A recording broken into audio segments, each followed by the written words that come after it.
In the name of the Father, of the Son, of the Holy Spirit. Son, Amen. Holy Spirit. Amen.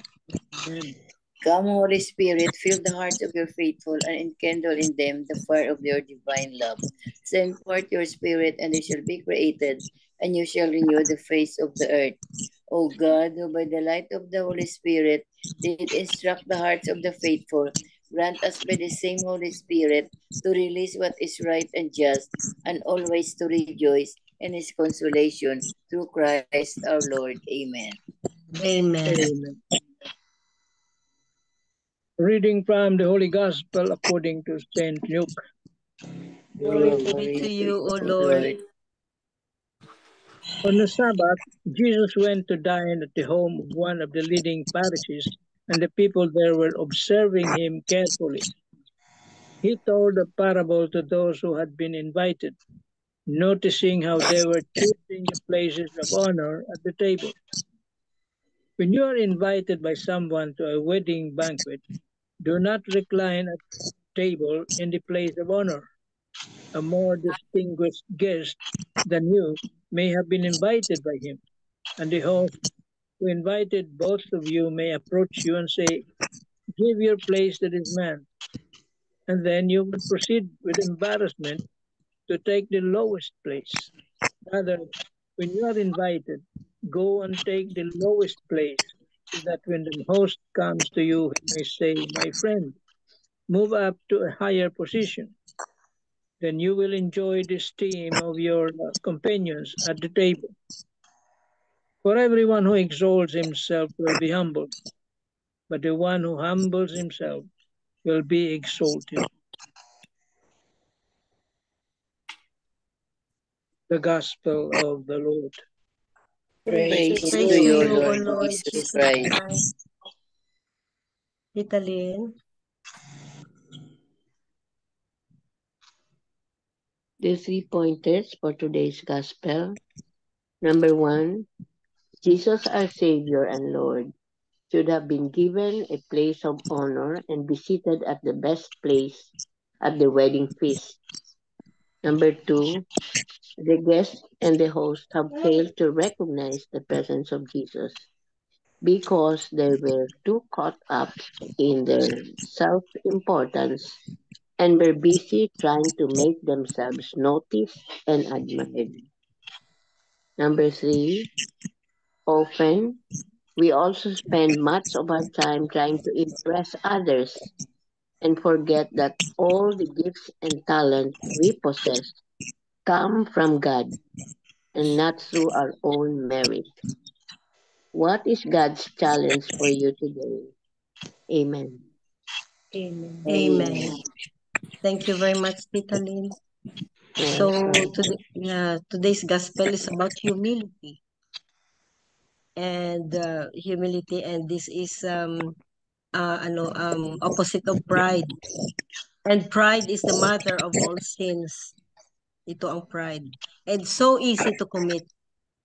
That's the first sin. Pride. And it's so easy to commit, no? Maski na sa everyday life natin, no? It's so easy because of this pride, no? Nagiging iba tayo. So many times nga, no? So many times na we're not even aware. We're not even aware that na-commit na natin ang sin against humility. Sometimes by, maybe subconsciously, or maybe just reflex, maybe without something you do that you're not even thinking about, no, or you're not thinking kung ano ang outcome, pero you have committed already the sin of pride. So I have here something, no, from Haro Cathedral. Ito. Okay, never be proud that you are humble. Yan. Para opposite sila, no? Never be proud that you are humble. Huwag mo namang ipahambog. In other words, huwag mo naman ipahambog na hindi ka hambog. Yun. Humility is not spoken of, but lived unconsciously. Yan, unconsciously. To be humble is not thinking less of yourself, but thinking of yourself less. Every person that you meet each day of your life knows something that you don't know. Put on the low profile of learning from them. There is no great teacher than having the reality of learning from others' experience. Sometimes you have to lose something in order to gain something better. Never be artificial with your pride. Yan. Never be artificial with your pride. You're just boasting yourself in the expense of others' praises. Instead, be real with your humility. It speaks the truth of who you are. Never be ashamed of yourself lest you fall a victim of being narcissistic. Never walk with a mirror in front of you. A rice stalk that stands tall is always empty. You don't have to show off when you know who you really are. If pride is the cause of your problem, then becoming humble will always be an answer. Do not worry if God closes some of the windows of your life. He is controlling too much air that blows your mind. It's only through humility that you can have contentment. Amen. Amen. Beautiful, no? Oo. Sino kaya nagsulat noong humility is pride turned inside out? And sinabi pa na, when you become as great as I am, it's hard to be humble. Sino kaya nagsulat ng ganun? Oh, hindi ko yan narinig, Tita Bex. Ulitin mo nga. Oo. Humility daw is pride turned inside out. And then may nakita na naman ako na nasa t-shirt ba na when you become as great as I am, it's hard to be humble. Naku ha, sabi ko. Hambog. Saan? Napaka-hambog naman, sabi ko. Grabe naman pagkahambog. Oo. Sus, bagyo ang dating. Oh, kaya nga, never be proud. Ito, never be proud Mariusip. that you are humble. Yan. Mm. Wag mo naman ipahambog na hindi ka hambog. Ang labas mo niyan is hambog ka pa rin. Hambog ka pa rin. Para bang blowing your own horn, no? Na, Yeah. hindi kayo nakarinig. Ito. Blow your own horn, sa Tagalog, bumubuhat ka ng sarili mong bangko. Sarili mong bangko. Oo, bumubuhat ka ng sarili mong bangko na talagang believe na believe ka sa sarili mo, talagang mga ganyan ba. But, no, ang mga taong ito is lacking of self-esteem. Ang mga proud people, they lack self-esteem. Mostly, no? Mostly. Oo. Tapos itong nagpa-humble lang, pride pa rin yan. Oo, pride pa rin. Oo, false humility dun. False humility. Oo. False humility. Yun ang delikado. Kasi nga magpapabilib na humble sila and yet hindi. Oo. False humility. Kaya ang dito is be like Jesus lang. Be humble. Not na ibilitol mo ang sarili mo, no? Not that way, pero just be humble because when you meet people, they will see who you are, they will feel who you are, ma-detect ng mga tao kung ano ka. 'Di ba kung minsan in a crowd or a group of people, no, and then may papasok diyan and then one or two sentences pa lang alam mo na ang kahambugan, 'di ba? Oo, na ma-detect mo na. Kaya huwag tayong bubuhat ng sarili nating bangko ba. Just be yourself, be humble, and people will notice it. Sa tayo lang at saka sa hambog na sa panggalaw. Malalaman mo talaga kung sino hambog. Tapos yung iba dyan is maingay ba? Maingay na trying to impress ang ibang tao na ang taong maingay is yung nagagather ng sa kanya, mag-believe sa kanya na he knows better. Ano yan, Tita Grace? KSP, kulang sa pansin. Yan. Yun din. It's so easy. It's so easy to commit such sin. It's very easy. Very, very, kasi kung minsan is, hindi lang kung minsan, kung minsan kasi is, parang spur of the moment decision, parang sometimes reflects natin talking about something or acting something na without even thinking ba, tapos ang labas natin is yun, gumagana na pala ang pride natin. So, and that's the mother of all sins. That's the mother of all evil, ang pride. Amen. Amen. Anybody who wants to add?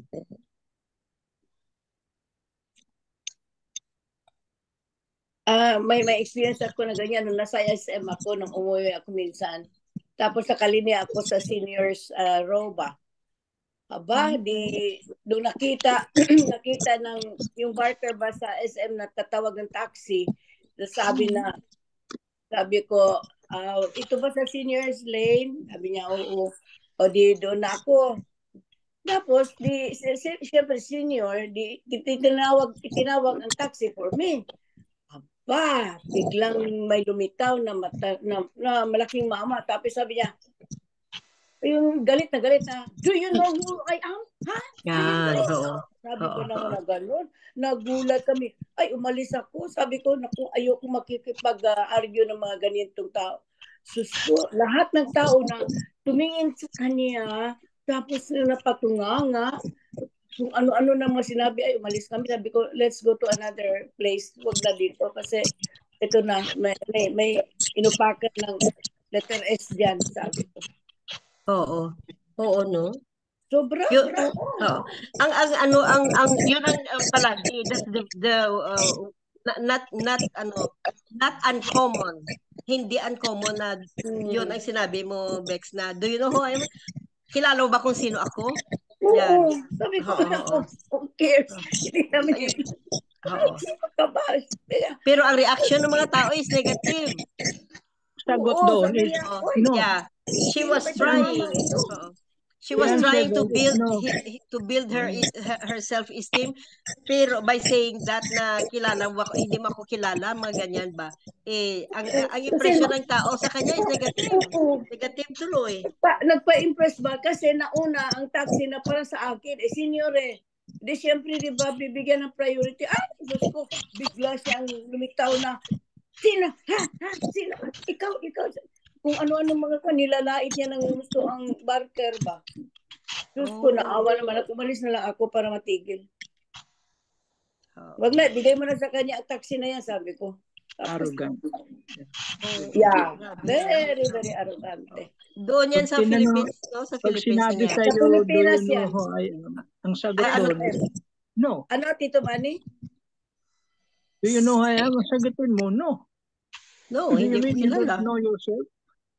Hindi na. The best is, alis ka na lang. Huwag mo nang, Tito Manny. Huwag mong papatulan. Huwag mo na i-provoke. Don't stoop down to her level.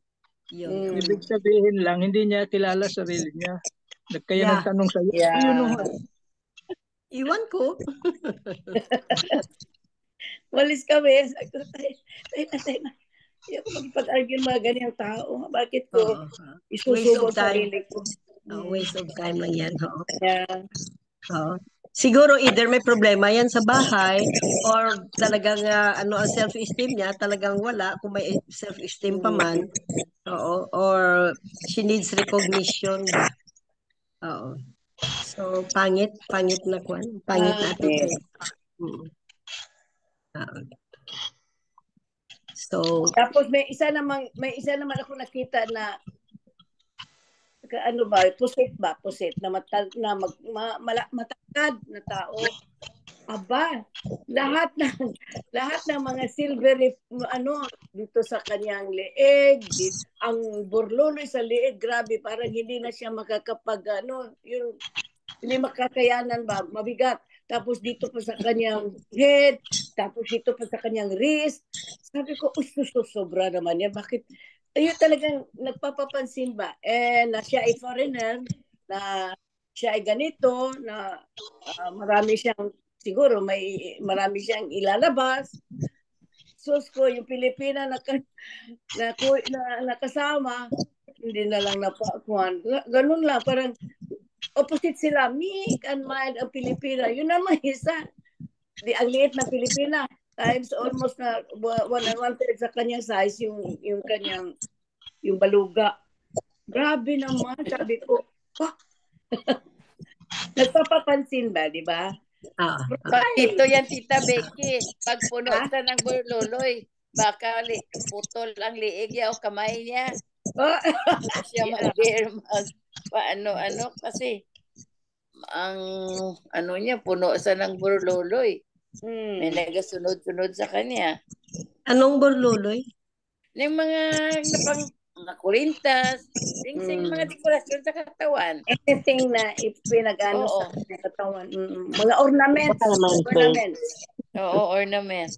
Baka naman fake lang. Costume jewelry lang. Oo, mga fashion jewelry lang siguro. Hindi mo naman sinusuot ang mga tunay mong brilyante diyan, di ba? Mga tunay na diamonds and gold mo. Alam naman nila yan ang orig.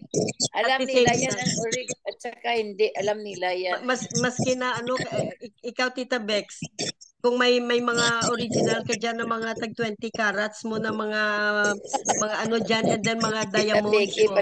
At the same time ba isuot mo kung tunay? No. Pwede ko isuot. No. Hindi.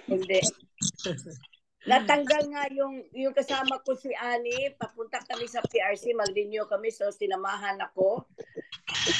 Sumakay kami ng may Downtown Express pa noon, yung pag-uwi ko 2010, 2015 pa, 2013. Ganon, tapos sabi ko, punta muna tayo kasi alas 12 na, punta muna tayo sa may Osmeña Boulevard na lang tayo kakain. Di kumain kami doon. Noong pagbalik namin sa PRC, natigil doon sa may kanto ng Birama at saka itong sa papuntang Labangon. Bigla pa naman na nag-usap kami ni Ani, biglang may lumitaw ng mga kamay, ginanon yung tenga. Tapos talaga, nagdugo. Sabi ko, ano yun? Tapos yung ring ko, sabi ko, patay. Naanuhan tayo.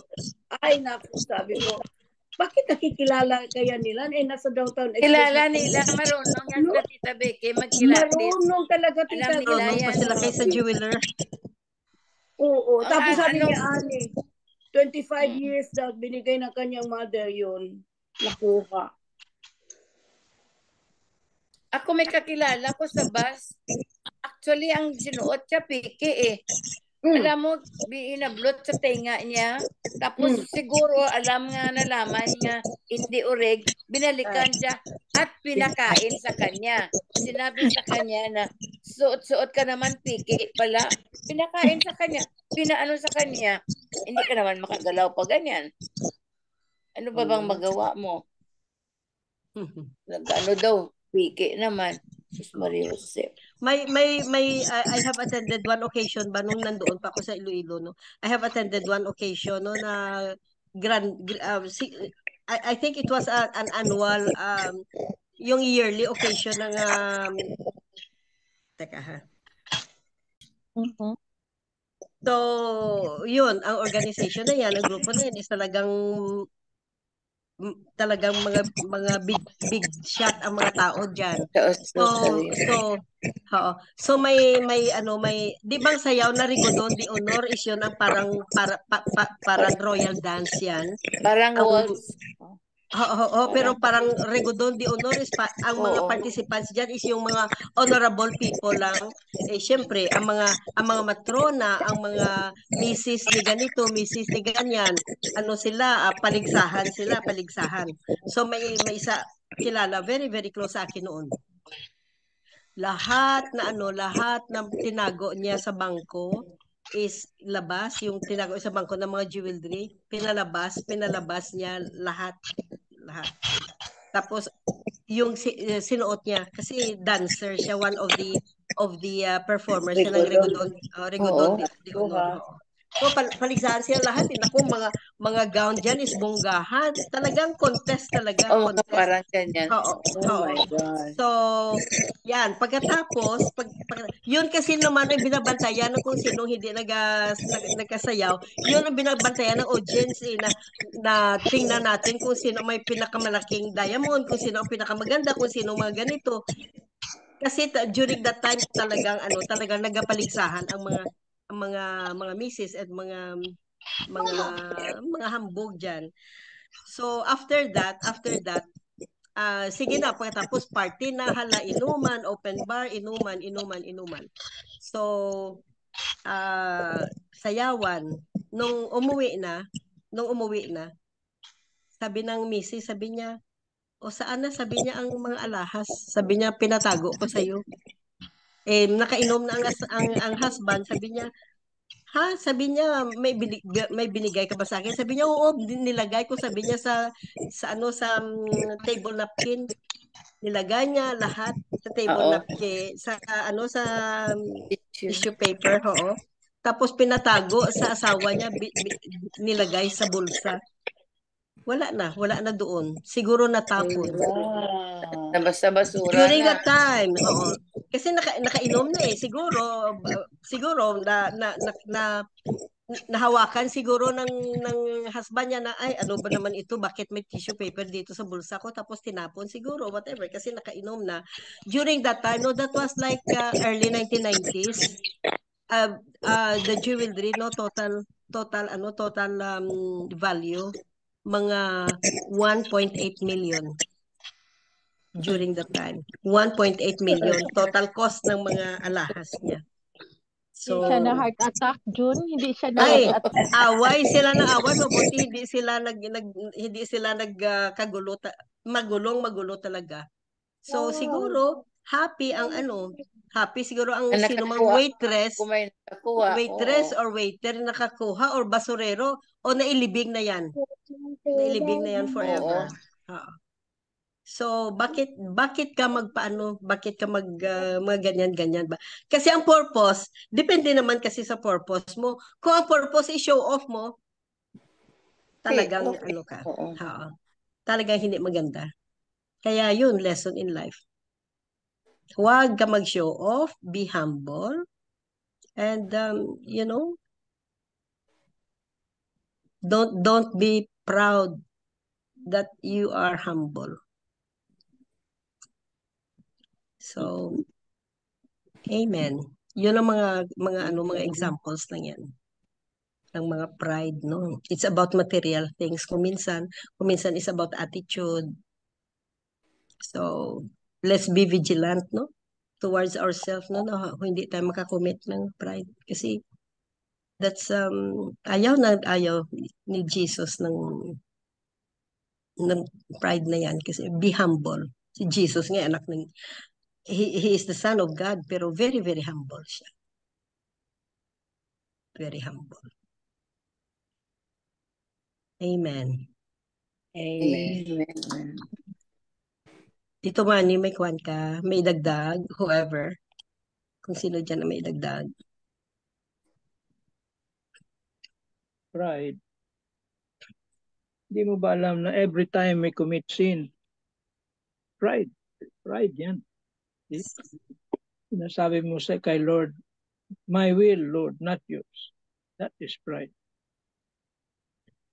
And the model of humility is Mama Mary. He is the model of humility.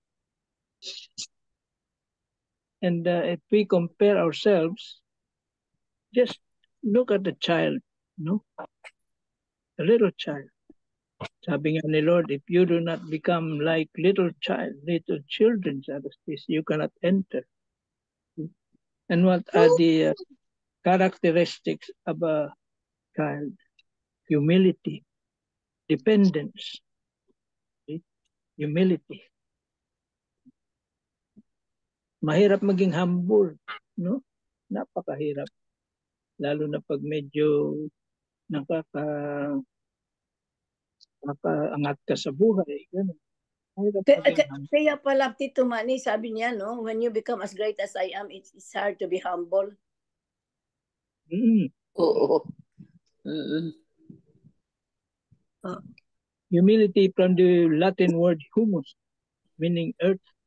You stoop down to the earth because you are earth. Lupa tayo. No? Go to dust. That's You the think nothing of yourself. No? Compare yourself to God. We are nothing. Okay? So anong ipagyayabang mo? Everything you possess. Hindi mo naman, siguro pinaghirapan mo, pero galing pa rin lahat yan kay God. Even by yan. Kaya wala tayong may pagyayabang sa harap niya.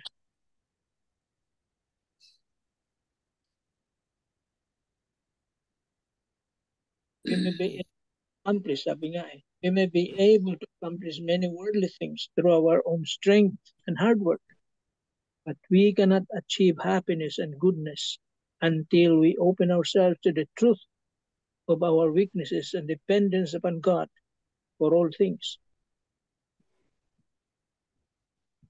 Yun, humility. Very hard. The mother of all virtues. You have humility, you will possess the other virtues. The same as pride. You have pride, you will possess all the, which is the mother of all sins. Sabi nyo nga. Yan. Napakahirap maging humble. It's so hard to be humble. Basta think of yourself as nothing. Yun lang naman.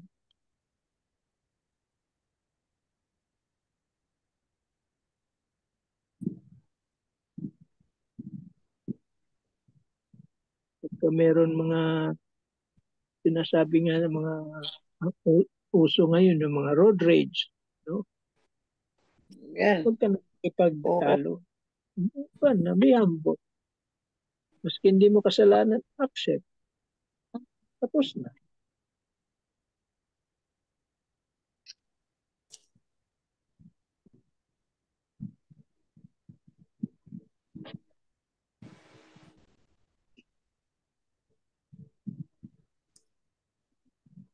Ang mabigat dito na sinabi is, for everyone who exalts himself will be humble. And the one who humbles himself will be exalted. Yun ang ganti ni Lord.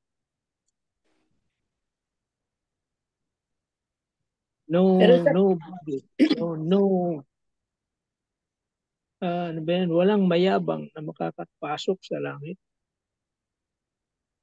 Yun lang ang isipin natin. No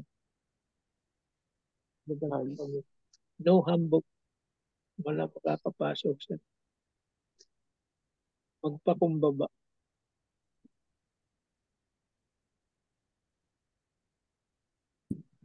Sa trabaho dito, Manny, di ba? Ka rin? Naka-experience ka rin na ganyan sa trabaho? Parang, marami yan. Oo. Marami. Pero kasi kung sa lahat naman ng oras na kahit hindi mo kasalanan, paano sa'yo, parang magdasal na lang siguro, no? Wag lang mag-talk back, wala kang sasabihin. Kasi itong isa na mapaglait, daog-daogan ba? Anong tawag niyan? Bully ka. Bully, di ba? Masanay na mas pagbubuli. Lahat naman ng oras pinubuli ka. Paano na lang? Hindi bali mabuli, basta maging santo ka. Okay lang yun.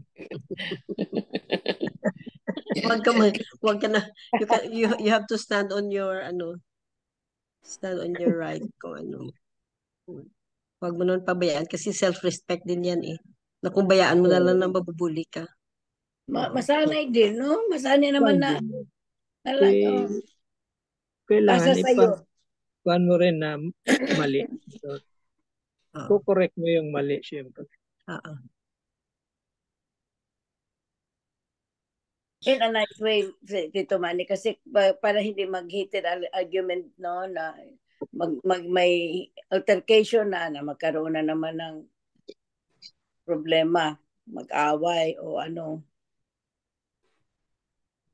Kasi may i-insist dyan na siya ay right, di ba? May mag-i-insist, no, dito, ganito, no. Parang ipapaharap sa'yo na ikaw ang may kasalanan, eh. Samantalang alam mo na wala kang kasalanan. Very proud, very. You can argue. You can argue in a nice way ba na hindi Yeah, in a nice way. argument, yeah. You don't be argumentative. Tapos don't be anong tawag dyan, na parang nagina-accuse mo siya or never.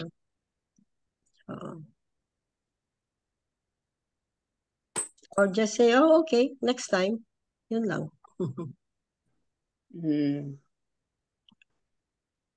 So, para maputol ang argument. Kung tama ba ito. Kasi mayroon akong friend, pumupunta yan dito sa bahay.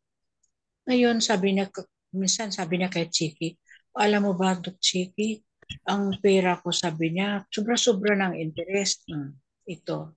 Tapos nakita namin binibinta namin mga biddings ba, complete nga biddings galing sa Roma.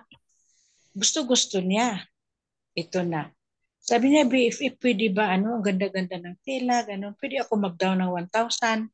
Ang balance, sabi niya, pag makuha ng interest ng pera niya doon sa bangko. Ito na. Bandang huli, tumawag sa akin. BFF, sabi niya, bakit ang telephone niyo, ano ba nangyari? Sabi ko, may diferensya lang. Sabi niya, pwede ko na isauli ito. Isauli niya daw. Sabi yun, di ba nasukat mo na yan sa kama mo? Bakit mo siya isauli? Sabi mo, maganda. Na kasi hindi ko naman type ang tela. Nang kinuha mo dito sa plus ka tela, sabi mo maganda. So ngayon, hindi na ako sa kanya, nag-message ko hindi na ako nag-like siya, ganun din. Tapos sabi niya, BFF, patawag sa akin. May kasalanan ba ako? Sabi niya sa akin. Siguro, ako wala akong kasalanan. Ikaw, baka may kasalanan ka sa akin. Tapos sabi ni Chiki, hayaan mo lang siya, Nay. Hayaan mo lang. Sabi niya, dami-dami ng pera. Sobra-sobra na daw ang interest ng pera niya sa bangko, yung dollar account niya. Tapos, hindi ko naman sinisingil ng balance. Basta isauli yan na lang. Pero nagamit na sinukat niya na. Sinukat niya sa kaman niya. Sabi niya, pwede mo na ibinta sa iba niyan. Oh, Diyos ko. Sabi ni Siki, wag na. Tapos ngayon, mga 1 week na kami hindi nagbati ng dalawa.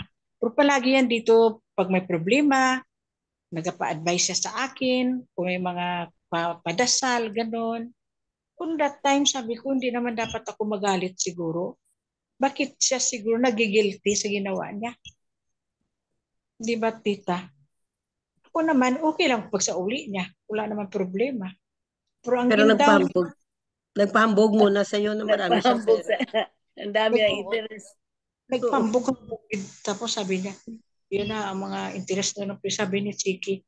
Chiki, magpagawa ako ng salamin. Pero gusto ko sa social daw nga clinic pa. Sabi ni Chiki, gusto mo social doon sa Quezon City. Doon mag-duty kay lahat mga social doon. Tapos sabi niya, dito na lang sa may Concepcion, sa Marikina. Sabi niya, doon, nagasto pa ko ng gasolina. Diyos ko, sabi ni Chiki,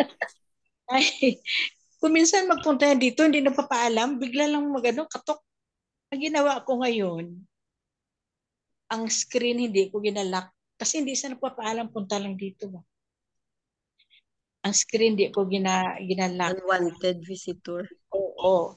Tapos ginalock ko lang ang main door. Ang screen hindi. Ibig sabihin, walang tao. Kasi open ang screen.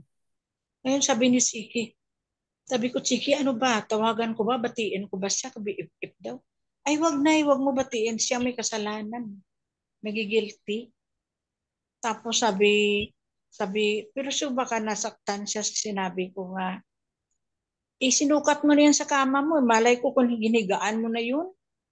Tapos sa uli mo, okay lang, dalhin mo na dito. Dinala niya rin. Tapos sabi niya, BFF, sabi niya, abangan mo lang ako sa gate kay idaan niya lang kay wala daw parkingan, wala parking daw. Sabi ko, maraming parkingan yan sa harap ko. Sabi ko, hindi ako makalabas, masakit ang tuhod ko. Kung gusto mo, ibitay mo na lang sa gate. Pero hindi naman masakit ang tuhod ko. Gusto, isabit mo na lang yan sa gate, sabi ko. Hindi ay masinabit. Tapos pinasok niya rin dito. Parang ano ba? Irritating kasi naman ang irritating naman ang mga kung may kailala ka ba na hambog. Irritating. Oo, so pasensyahan mo na lang Tita Flor, just avoid her para hindi ka makakommit ng sin. Nagasilos yan siya, kunwari, mag-invite sa akin, hindi ako sasama. So yung may sakit na yun sa cancer na yan, pag in-invite sa akin, kasi mabait naman yun eh. Tapos sabihin niya nga, pag si ano mag-invite sa iyo, mabilis ka. Pag ako hindi. Sabi niya, parang nag-ano siya, parang hindi. Oo. Ewan ko sa kanya, tapos sabi ni Chiki, sabihin mo na i-invite mo ako, pakainin mo lang ako ng ano ba yan na sa may Jollibee. Sabi, siguro okay lang yan, pero gusto niya, pag sinabi niya, sama agad ba? Hindi naman pwede. Sabi ko sa kanya, hindi naman pwede nga pag sabi mo, Gina-control ka? Gusto niya i-control ka? Parang May kinukontrol.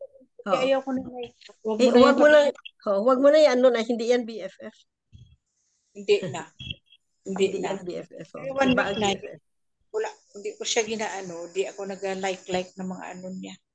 Nagtataka siguro. Sabi ko sa kanya, examinin mo ang self mo. Baka may ginawa kang hindi maganda sa akin. May mga tao naman kasi na ganyan eh. So para hindi tayo makakommit ng sin, just avoid them ba? Kasi nga ma-hurt lang feeling mo or makabigay sa iyo ng negative emotions ba? So i-avoid mo na lang mga ganyang klaseng tao. So thank you Tita Flor. Thank you Tita Flor. Sino pa diyan ang may dagdag about hambog or mga proud people. Mga proud. So, kung pagustuhan lang natin sharing na ito is hindi ito maputol kasi ang dami talaga.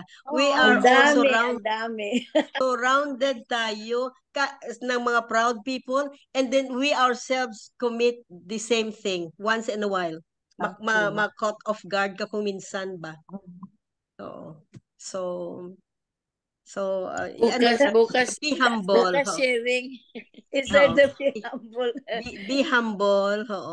Don't be proud that you are humble. So, amen. Sa Jollibee, marami.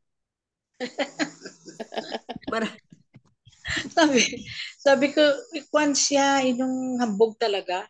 Sabi ko, pag ako magdala sa iyo doon sa Lilac, sarap-sarap nilidar kita doon mag-ano.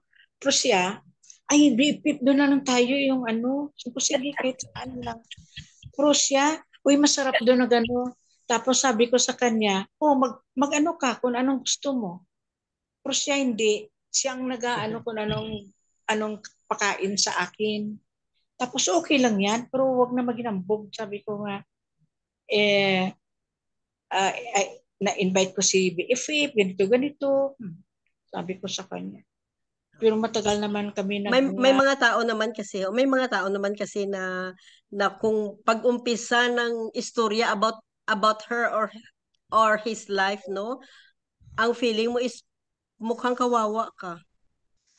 Yan no, diba? May mga tao na ganyan, no, na the moment they talk about themselves, their achievements, their whatever, no, mga ang ano mo sa sarili mo, ay, awang-awa ako sa sarili ko, bakit hindi ko ma-afford mga ganyan? May mga tao na talagang full of something. Ayaw nila malapsan, malabawan sila ba? Ayaw nila anyway, let's all pray no na we will be humble. Most of the time, if not every moment in our life, no, but we will try our best to be humble every moment of our life because that's one way to our journey towards our holiness. be like Jesus with humble and meek heart. Humble. Amen. Amen. Thank you very much. For the closing prayer, do you have something, Tita Grace? Sige, dali lang. Okay. Okay na? Lord, I pray for your mercy and forgiveness. May you cleanse us from our sins and lead us to your holiness. May we have the desire and ability to love others like how you love us. Amen. Amen. And all together, please, glory be to the Father, Glory to the Father, to the Son, to the Holy Spirit, as it was in the beginning, is now, and ever shall be, world without end. Amen. In the name of the Father, The Father, the Son, the Holy Spirit. Amen. Thank you all. Thank you very much. Night. Thank you. Good night. Good